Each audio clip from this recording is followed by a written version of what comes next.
Saludos cordiales. En esta ocasión explicaremos el proceso de simulación numérica mediante la dinámica de fluidos computacional con el uso del programa ANSYS y su módulo solucionador CFX. Vamos a modelar un prototipo analizado en laboratorio que consiste en una zona de aproximación, un vertedero tipo Krieger seguido de un cuenco de disipación, una plataforma horizontal y una zona de descarga. Se ha seleccionado esta estructura para analizar los fenómenos hidráulicos de descarga sobre un vertedero y la formación de un resalto hidráulico.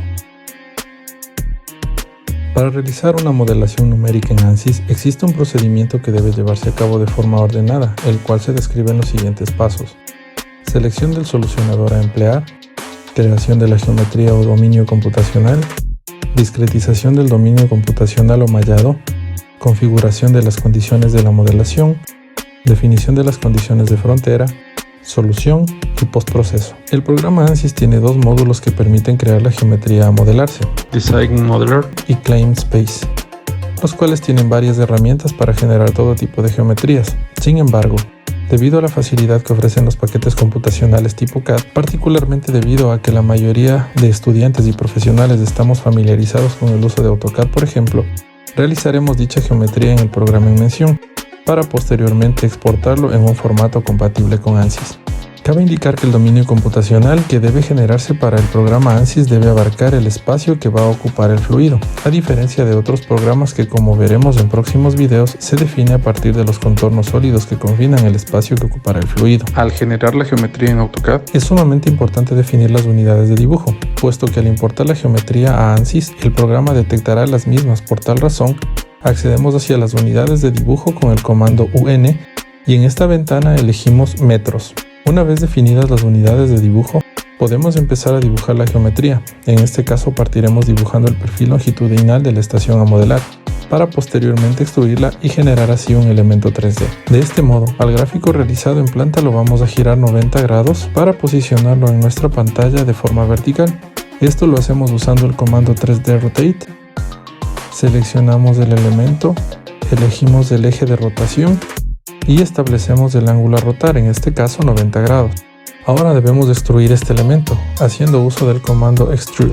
Seleccionamos el elemento y establecemos la profundidad del mismo, en este caso 1 metro. Es necesario considerar que por defecto ANSYS tiene esta dirección de sus ejes, la cual debe establecerse en esta instancia para evitar confusiones durante la asignación de las características de la modelación, particularmente en cuanto al eje vertical en el que actúa la gravedad, que conforme el esquema que maneja ANSYS es el eje Y. La definición de la dirección de los ejes en el dibujo podemos realizarla a partir de 3 puntos, seleccionando este icono que aparece en AutoCAD en la pantalla de modelado 3D. Ahora el programa nos pide especificar el punto de origen del sistema de coordenadas. Aquí seleccionamos este punto, luego debemos especificar un punto del eje X, que lo definimos picando un vértice que se encuentre en dicho eje. En este caso seleccionaremos este vértice. Y finalmente debemos especificar un punto del eje Y. En tal virtud picamos este vértice. Presionamos la tecla Escape y se ha definido ya la dirección de los ejes conforme el esquema que maneja ANSYS. Con esto ya tenemos definida la geometría, pero es necesario exportarla a un formato compatible con ANSYS. Por lo tanto, nos dirigimos hacia el menú principal, seleccionamos la opción Exportar y elegimos la opción Otros formatos. En esta ventana establecemos la dirección donde queremos guardar nuestro archivo, seleccionamos el tipo de archivo IGES y colocamos el nombre de nuestro documento, en este caso geometría. Damos clic en guardar y ahora el programa nos pide que seleccionemos el objeto que vamos a exportar. Lo seleccionamos, damos Enter y el programa se encarga de guardarlo en el formato IGES, que es compatible con ANSYS. Ahora vamos a abrir ANSYS Workbench y podemos visualizar en el lado izquierdo los módulos de solución o solucionadores y los módulos de edición que tiene el programa. En el lado derecho tenemos una ventana de trabajo, hacia la cual debemos arrastrar el módulo que deseamos utilizar. En este caso el módulo solucionador Fluid Flow CFX. Al hacerlo se genera un menú que nos indica de forma ordenada los pasos a seguir para realizar la modelación numérica, siendo el primero de ellos la selección del solucionador a emplear, paso que ya se ha realizado al arrastrar el módulo solucionador CFX. A continuación debemos definir la geometría, que podemos realizarlo dando un clic derecho en Geometry y seleccionando New Design Modeler Geometry. El programa abrirá el módulo de creación de geometría, que como podemos ver tiene varias herramientas para crear todo tipo de elementos 3D. Pero en este caso vamos a importar la geometría creada previamente en AutoCAD. Esto lo hacemos accediendo desde el menú File hacia la opción Import External Geometry File. En esta ventana buscamos el archivo en formato IGES creado en AutoCAD. Lo seleccionamos, damos clic en Abrir y posteriormente damos clic en el icono Generate. Podemos ver que el programa ha importado la geometría creada, lo que constituye nuestro dominio computacional. Es importante destacar que para visualizar los resultados de cada acción realizada en este módulo, debemos dar clic en el icono Generate. A continuación debemos asignar un nombre a las caras del dominio computacional. Aclaro que en esta fase únicamente les damos un nombre para facilitar la asignación de las condiciones de borde o condiciones de contorno en una etapa posterior. El nombre que asignamos a las caras debe tener concordancia con el tipo de elemento. De este modo, siempre a la cara por donde ingresa el fluido al dominio computacional, le vamos a asignar el nombre Inlet, en tanto que a la cara por donde va a salir el fluido del dominio computacional le corresponderá siempre el nombre Outlet. En lo que respecta a las caras que van a tener incidencia de la presión atmosférica, es decir, la parte del dominio computacional que estará libre, es conveniente que tenga el nombre ATM o Atmosphere. Las caras del dominio computacional que van a estar en contacto con los contornos sólidos pueden nombrarse como Wall. Para asignar el nombre a una cara del elemento, la seleccionamos, damos clic derecho y elegimos la opción Name Selection. En esta ventana colocamos el nombre de la misma, en este caso Inlet. Damos clic en Aplicar y luego clic en Generar. Conviene apagar las caras que ya tienen un nombre para no duplicarlas durante la asignación de los nombres a las demás. Esto lo hacemos dando clic derecho en el nombre y seleccionando la opción Hide Face. Repetimos el proceso en la cara por donde saldrá el flujo. De este modo la seleccionamos, damos clic derecho, elegimos la opción Name Selection, la nombramos como Outlet, aplicamos, generamos y posteriormente la ocultamos. Ahora seleccionamos las caras que van a estar en contacto con las paredes que son un contorno sólido. Para seleccionar varios elementos debemos mantener presionada la tecla Control. Una vez seleccionadas, damos clic derecho, vamos hacia Name Selection, las nombramos como Wall, aplicamos, generamos y también las ocultamos. Es turno de la cara que tiene incidencia de la presión atmosférica, así que la seleccionamos, damos clic derecho, Name Selection, colocamos el nombre ATM, aplicamos, generamos y posteriormente la ocultamos. Nos resta nombrar a los elementos que forman parte del fondo del dominio computacional, que en este caso son varios. Podemos seleccionarlos uno a uno presionando la tecla Control, o hacerlo de forma más fácil dando clic derecho en el espacio de trabajo y seleccionando la opción Select All. Ahora damos clic derecho, Name Selection, colocamos el nombre Wall 2, aplicamos, generamos y también lo ocultamos. El ocultar las caras a medida que les vamos asignando un nombre nos ha servido para verificar que no hay más capas a las que se les deba asignar un nombre. Ahora podemos mostrarlas a todas dando clic derecho en el espacio de trabajo y seleccionando la opción Show All Face. Hemos concluido con el paso creación de la geometría o dominio computacional, así que ya podemos cerrar este módulo. Ahora, siguiendo la secuencia establecida por el programa, es necesario realizar el mallado. El mallado o discretización del dominio computacional consiste en la división del mismo en pequeños volúmenes de control, en los cuales el programa resolverá por aproximaciones las ecuaciones que gobiernan el comportamiento de los fluidos. En la descripción les dejo el enlace de un video en el que explicamos más al respecto. Para realizar el mallado, damos clic derecho en Mesh y seleccionamos la opción Edit, que abrirá el módulo Meshing, en el que se cargará por defecto la geometría que habíamos creado en el paso anterior. Este módulo tiene varias herramientas de mallado, algunas de las cuales emplearemos a continuación. En primera instancia es conveniente generar una primera malla con las opciones por defecto del módulo, con la finalidad de tener una primera impresión del dominio computacional discretizado y visualizar posibles errores en la geometría. De este modo damos clic en Generate Mesh. Para visualizar el mallado creado debemos seleccionar Mesh en esta ventana y visualizamos que el módulo Meshing ha realizado una primera discretización. Ahora vamos a definir el tamaño máximo de los subdominios o bloques de mallado, accediendo en esta ventana a la opción Sizing. En la casilla Max Face Size especificamos el máximo tamaño de las caras de los bloques de mallado, en este caso 4 centímetros o 0.04 metros, y seleccionamos la función de mallado Proximity and Curvature.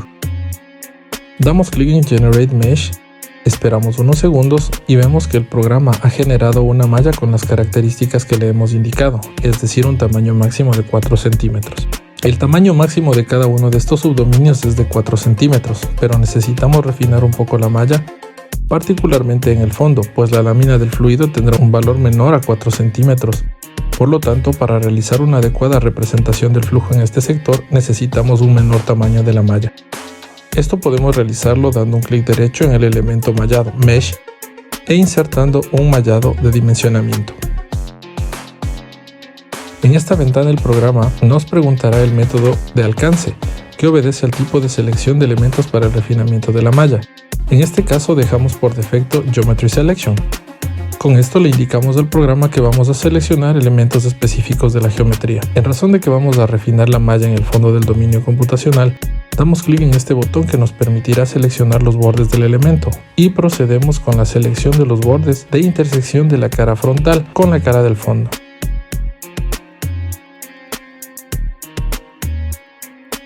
Una vez seleccionados damos clic en aplicar en la casilla Geometry, colocamos el tamaño de los elementos, en este caso 2 centímetros o 0.02 metros, damos clic en Generate Mesh, seleccionamos el elemento mallado Mesh y observamos que se han creado elementos más pequeños en el sector de interés. En razón de que se ha finalizado el proceso de discretización o mallado del dominio, podemos cerrar el módulo Meshing y en el menú del proceso de trabajo damos clic derecho y actualizamos la malla. Debemos tener en cuenta que el icono del estado de la malla cambia a un visto que nos indica que el mallado está listo. Siguiendo la secuencia, ahora debemos configurar las condiciones de la simulación. Dando clic derecho en Setup, seleccionamos la opción Edit. Se despliega un árbol del proyecto en el cual en primera instancia debemos definir el tipo de análisis. De este modo damos doble clic en Analysis Type y se nos despliega esta ventana en la cual debemos elegir si vamos a modelar un flujo en estado estable o en estado transitorio. El análisis del tipo Steady State hace referencia a un flujo permanente. Si lo seleccionamos, le estamos indicando al programa que realice una simulación hasta que el flujo alcance este estado precisamente, es decir, hasta cuando las condiciones del movimiento del fluido no cambien en el dominio computacional con respecto al tiempo. El tipo Transient corresponde a un flujo transitorio, en el cual las condiciones del movimiento del fluido varían con respecto al tiempo. Cuando realizamos un análisis de tipo Steady State, podemos únicamente ver imágenes del flujo permanente, en tanto que cuando seleccionamos Transient podemos contar con animaciones, pues obtenemos las características del flujo en cada instante del tiempo. Sin embargo, el tipo del análisis trasciente exige un mayor costo computacional, por tal razón, la simulación tardará mucho más. En esta ocasión vamos a seleccionar un análisis del tipo Steady State y el análisis del flujo trasciente lo realizaremos en el próximo video. Seleccionamos el tipo Steady State, aplicamos y damos clic en OK. Ahora ingresamos hacia la opción Default Main, en la cual vamos a definir las condiciones de la modelación. Entonces en la ventana Fluid and Particle Definitions vamos a establecer en primera instancia los fluidos que van a ser parte de la simulación. Para el efecto, eliminamos el fluido existente por defecto y dando clic en este icono creamos un nuevo fluido que llamaremos agua y otro llamado aire, pues vamos a considerar un flujo bifásico compuesto por agua y aire, es decir, le pediremos al programa que analice la mezcla de estos dos fluidos cuando corresponda, pues en este tipo de flujo el agua interactúa con partículas de aire atrapándolas o liberándolas. A continuación vamos a asignar las propiedades de cada uno de los fluidos creados. Esto lo hacemos seleccionando en esta ventana el nombre de cada uno y en esta pestaña desplegamos la librería de materiales que tiene el módulo solucionador. De este modo al agua le asignamos las características del material agua y al aire las características de aire a 25 grados. En el campo Domain Models colocamos la presión de referencia, es decir, la presión atmosférica que tiene un valor de una atmósfera a nivel del mar. A continuación nos desplazamos hacia el campo Buoyancy Model, en el cual definimos las características de flotabilidad del fluido. Seleccionamos la opción Buoyant Y a continuación establecemos el valor de la aceleración de la gravedad y el eje en el que actúa la misma. Conforme lo indicado, la gravedad actúa en el eje Y con un valor negativo de 9.81 metros sobre segundo al cuadrado.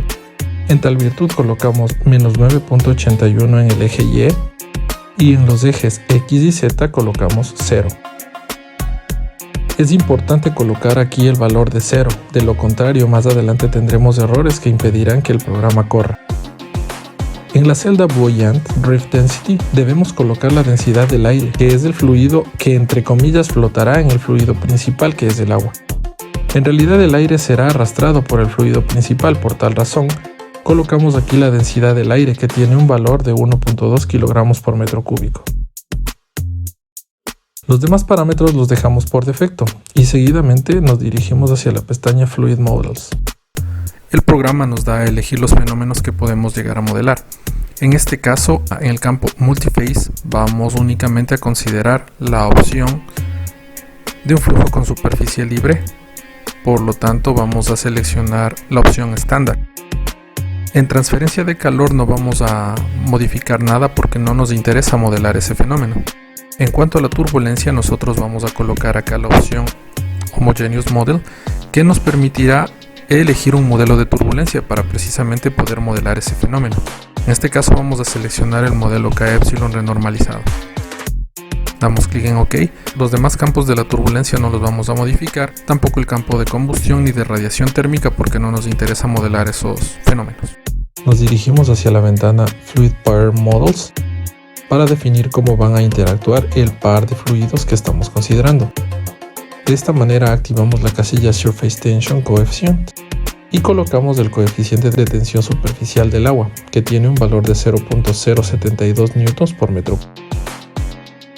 Seguidamente en el campo Surface Tension Model seleccionamos la opción Continuum Surface Force. En el campo Primary Fluid especificamos el fluido principal, es decir, aquel al que le pertenece el valor del coeficiente de tensión superficial especificado en este campo. En este caso el agua. Estos campos no los modificamos. En el campo Interface Transfer seleccionamos la opción Free Surface. Damos clic en aplicar y luego en OK. Con esto hemos concluido el paso configuración de las condiciones de la modelación. Ahora debemos definir las condiciones de frontera, con base en los nombres de las superficies que generamos en un paso anterior. En este paso realizamos la asignación de las propiedades específicas en las celdas que coinciden con los límites del dominio computacional. Para realizar la resolución numérica de las ecuaciones que gobiernan el movimiento de los fluidos es necesario contar con datos iniciales, a partir de los cuales empezará el proceso iterativo. De este modo, las condiciones de contorno corresponden a los datos del estado inicial de las variables del fluido en el primer paso de la resolución numérica de las ecuaciones, es decir, en el instante t igual a 0. La asignación de dichas condiciones la realizamos seleccionando en el árbol de trabajo el elemento Default Domain. Damos clic derecho, nos dirigimos hacia la opción Insert y seleccionamos la opción Boundary. En esta ventana vamos a colocar el nombre de cada condición de contorno, en este caso Inlet, que corresponde a la cara por donde ingresará el fluido del dominio computacional. Este es el nombre de la condición de frontera. A continuación, en esta ventana primeramente seleccionamos el tipo de condición de borde, que en este caso es Inlet, que significa entrada. En el campo Location seleccionamos la cara del dominio que hemos definido anteriormente, en este caso Inlet. Recordemos que este es el nombre de la cara en la que aplicaremos la condición de frontera. En la siguiente ventana, Boundary Details, en el campo Flow Regime, dejamos la opción Subsonic, que el programa asigna por defecto. En el campo Mass and Momentum, podemos elegir entre varias opciones dependiendo de las condiciones que deseamos establecer en la cara de interés. Por ejemplo, si deseamos establecer la velocidad de ingreso del fluido o si necesitamos establecer una condición de presión estática en esta cara. En nuestro caso, al tener que definir un caudal de ingreso, vamos a seleccionar la opción Bulk Mass Flow Rate, que nos permite establecer un flujo másico, es decir, una cantidad de masa del fluido por unidad de tiempo. Al conocer el caudal y la densidad del fluido a modelar, empleamos esta fórmula para conocer la cantidad de masa que se mueve en un caudal definido. De este modo, en nuestro caso, Al tener un caudal de 0.06136 metros cúbicos por segundo, multiplicamos ese valor por la densidad del agua, cuyo valor es 1000 kilogramos por metro cúbico, y obtenemos un flujo másico de 61.36 kilogramos por segundo. El siguiente campo corresponde a la dirección del flujo. En nuestro caso es perpendicular a la cara de ingreso. Por tal razón, seleccionamos Normal to Boundary Condition. En el campo Turbulence elegimos la opción Medium, pues al ingreso, dadas las condiciones de la geometría que estamos modelando, la turbulencia tendrá una baja intensidad. En la siguiente pestaña debemos especificar el porcentaje de ocupación de cada fluido en esta cara, en el instante cero de la simulación. Seleccionamos el fluido agua y colocamos el número 1, que corresponde al 100% de ocupación de dicha cara con el fluido en mención. Esto nos indica que desde el instante cero de la simulación, este espacio estará ocupado por agua.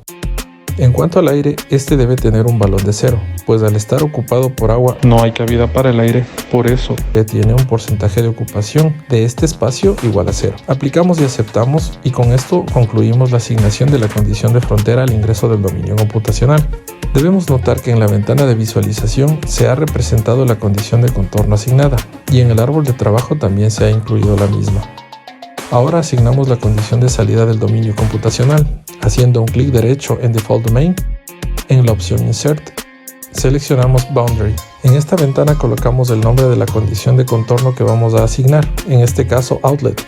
Damos clic en OK y en la ventana que se despliega, en este campo seleccionamos el tipo de condición de contorno Outlet, que representará la salida del dominio computacional, es decir, que por la cara seleccionada el flujo saldrá del dominio. En el campo Location, seleccionamos la cara Outlet que creamos previamente.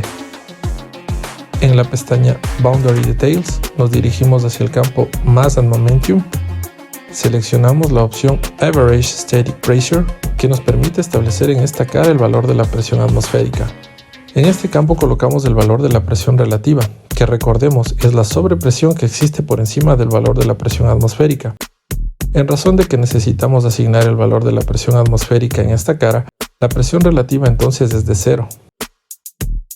Aplicamos, aceptamos y podemos visualizar que ya se ha representado esta condición de contorno tanto en la ventana de visualización como en el árbol de trabajo. Ahora agregamos la condición de contorno de las paredes.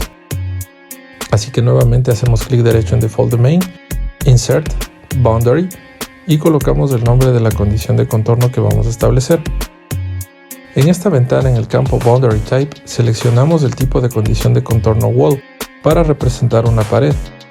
Y en el campo Location, seleccionamos el elemento Wall que corresponde al nombre de los elementos que creamos anteriormente. En la ventana Boundary Details, en el campo Mass and Momentum, seleccionamos la opción No Slip Wall, la cual nos permite asignarle una rugosidad al elemento seleccionado en el campo Wall Roughness, en la opción Rough Wall. En el campo Sand Grain Roughness, colocamos el valor de la rugosidad del elemento que constituye las paredes, en este caso 0.0015 milímetros, que corresponde al vidrio. Aplicamos, aceptamos y hemos asignado la rugosidad a las paredes. Ahora vamos a asignar la condición de contorno en el fondo del dominio computacional. Para el efecto, damos doble clic en Default Domain, Insert, Boundary. Aquí podemos colocar como nombre fondo. Damos clic en OK y en esta pestaña en el tipo de condición seleccionamos Wall, porque también se trata de un contorno sólido de tipo pared. En el campo Location seleccionamos Wall 2, que es el nombre que le dimos previamente a esta cara. En la pestaña Boundary Details, en el campo Mass and Momentum seleccionamos No Slip Wall. En el campo Wall Roughness seleccionamos la opción Rough Wall. Y en este campo colocamos el valor de la rugosidad, que en este caso es 0.09 milímetros, cuyo valor corresponde al material hierro liso, del que está conformado el fondo. Aplicamos, aceptamos y el programa ha asignado la condición de frontera especificada. Ahora nos resta únicamente asignar la condición de contorno en la cara superior del dominio computacional, en la cual el mismo tendrá la incidencia de la presión atmosférica. Así que insertamos una nueva condición de contorno a la que llamaremos atmósfera. En esta ventana seleccionamos el tipo de condición de frontera Opening y en la localización seleccionamos ATM. Recordemos que en este campo se despliegan los nombres de las secciones que creamos previamente. Comprobamos que cuando seleccionamos un elemento, en la ventana de trabajo el programa resalta la cara que corresponde al elemento seleccionado. De este modo seleccionamos ATM. En la ventana Boundary Details, en el campo Mass and Momentum, elegimos la opción Opening, Press and Down. Y aquí colocamos el valor de 0 para que la presión atmosférica sea de 1 atmósfera. Tengamos en cuenta el concepto de presión relativa, que es el valor con el que la presión excede a la presión atmosférica, en este caso 0. En la ventana Fluid Values, asignamos los porcentajes de ocupación de cada fluido en esta cara en el instante t igual a 0, en el cual no existe agua en esta cara, por tanto colocamos 0. En tanto que en dicho instante el aire ocupará el espacio de la cara, por lo tanto el valor que le corresponde al aire es 1. Aplicamos, aceptamos y hemos concluido la asignación de las condiciones de frontera. Ahora vamos a definir los parámetros de la solución, considerando que al realizarse de manera iterativa y aproximada, existirán valores residuales de los cuales dependerá la convergencia del modelo. Damos doble clic en Solver Control y en esta ventana en el campo Advection Scheme seleccionamos la opción High Resolution y en el campo Turbulence Numeric seleccionamos también la opción High Resolution. También vamos a modificar el número máximo de iteraciones, que en este caso será 1000, y nos fijamos en el valor de los residuales que no deben superar 1 por 10 a la menos 4. Aplicamos y aceptamos. Cerramos esta ventana y estamos listos para correr el programa. En la ventana principal damos clic derecho en Solution, vamos hacia Edit, y en esta ventana seleccionamos esta opción de corrida, que nos permite optimizar el rendimiento del equipo durante la simulación. Aquí colocamos el número de núcleos que queremos que el equipo utilice durante la simulación y damos clic en Start Run. Vemos que inicia el proceso de solución. En esta ventana el programa nos mostrará la convergencia del modelo, la misma que depende de los valores residuales que se van presentando durante la solución iterativa de las ecuaciones. Cuando estas líneas tienen tendencia a descender, el modelo está convergiendo, es decir, la solución se está desarrollando de forma satisfactoria. El tiempo que tardará el programa en solucionar el modelo depende de las prestaciones del equipo, del número de subdominios o bloques de mallado que contiene el modelo y de los fenómenos que estamos modelando. Cuando la simulación termina, el programa mostrará un mensaje indicando que el proceso ha finalizado. Aquí podemos ver el tiempo que ha tardado. Cerramos esta ventana para ingresar a visualizar los resultados. En la pantalla principal damos clic derecho en Resultados y seleccionamos la opción Edit. El programa abre el módulo de visualización de los resultados en el que en primera instancia vemos el dominio computacional. Damos clic en el botón Volume Rendering. Si deseamos le cambiamos el nombre y damos clic en OK. Se muestra una ventana en la que podemos seleccionar los parámetros que deseamos visualizar. En primera instancia vamos a seleccionar la variable Agua Volume Fraction para visualizar el espacio que ocupa el agua en el dominio computacional. Al hacerlo evidenciamos en color rojo los sectores que son ocupados únicamente por el agua, y la escala de colores evidencia que existe una masa bifásica compuesta por agua y aire debido a la interacción de estos dos fluidos. Ahora nos dirigimos hacia la pestaña Color, en la cual podemos seleccionar las variables que deseamos representar en este gráfico. De este modo, en el campo Modo, seleccionamos la opción Variable, y en el campo seleccionamos por ejemplo la velocidad. En rango colocamos Local, aplicamos y podemos ver cómo se comporta la variable velocidad en el dominio computacional, notando por ejemplo esta zona de aceleración del flujo.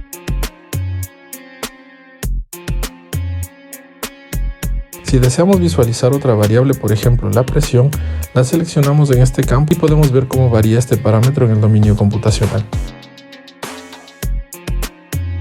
En el próximo video realizaremos la simulación de este sistema pero con un flujo trasciente. Los invito a suscribirse al canal si no lo están y dejar un like para ayudar a que este video llegue a más usuarios. Saludos cordiales y hasta la próxima.